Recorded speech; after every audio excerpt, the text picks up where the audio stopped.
Welcome to Caricomp Insider, where high-tech facial recognition meets real-world intelligence.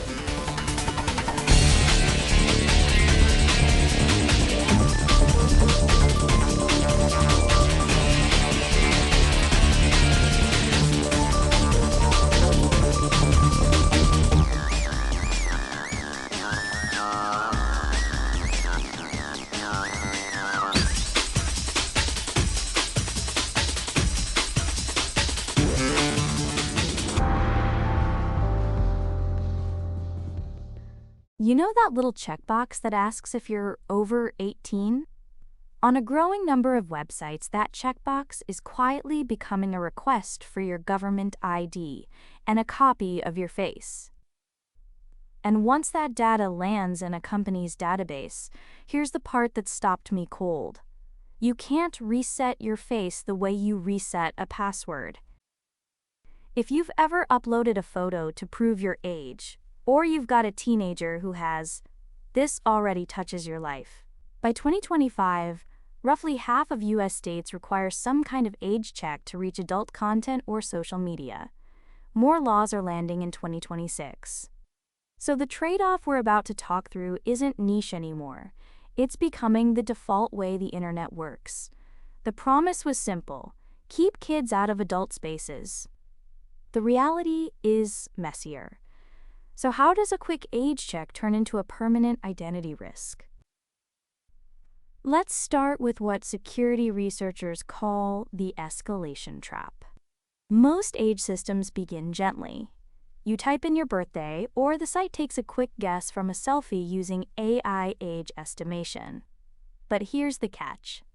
That guess comes with a confidence score. When the AI isn't sure how old you are, or when regulators demand proof the platform really tried, the system escalates. Suddenly, that casual selfie isn't enough. Now you're asked to upload a full driver's license or passport. And the moment you do, the website has to store it, because if you appeal a wrong decision, they need that record to defend themselves to regulators. What began as a light checkpoint just became a deposit box holding your identity. Now you might think there's a safer path. There are two main methods, and honestly, neither one is clean. The first is document-based.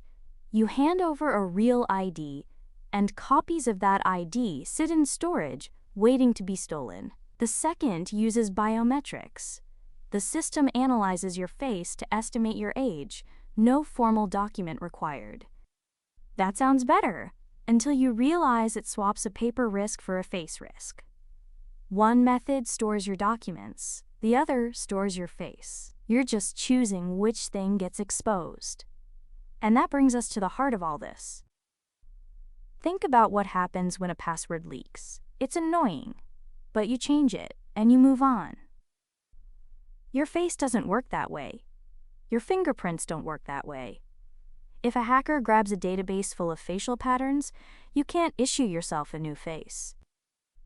That data is permanent, and so is the damage. This isn't hypothetical. The messaging platform Discord disclosed a breach that exposed ID images for around 70,000 users. And the people who got hit didn't even do anything wrong. The breach came through a third-party vendor Discord was using. That's the quiet danger. Every extra company that touches your ID is another door a thief can walk through. Now, a lot of people assume regulation has their back. It's an easy thing to believe. Laws like the UK's Online Safety Act sound protective, and Europe's leaders compare it to flashing your ID at a liquor store.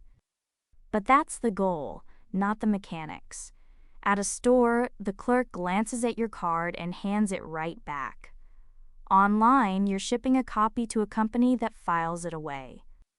And the rules mostly require that age checks happen, not how safely your data gets stored afterward. One more thing worth knowing: those reassuring deletion promises. If a company says it'll hold your data for 3 years, that's not a deletion date. That's a minimum. It means they're keeping it for at least 3 years, and probably longer. So that comforting policy is actually a multi-year window where your face sits exposed. Here's the shift that changes everything. Age verification was built to protect minors, but the systems we're rolling out to do it may end up exposing everyone's most permanent data. A wrong age guess can block the right person. A leaked database can mark them forever. So let me leave you with the simple version. Proving your age online increasingly means handing over your ID or your face. Unlike a password, you can't reset your face if it leaks. And the more companies that touch that data, the more chances there are for it to spill. Whether you're a parent helping a kid log in, or just someone clicking, "Yes, I'm over 18, it's worth knowing what you're really handing over.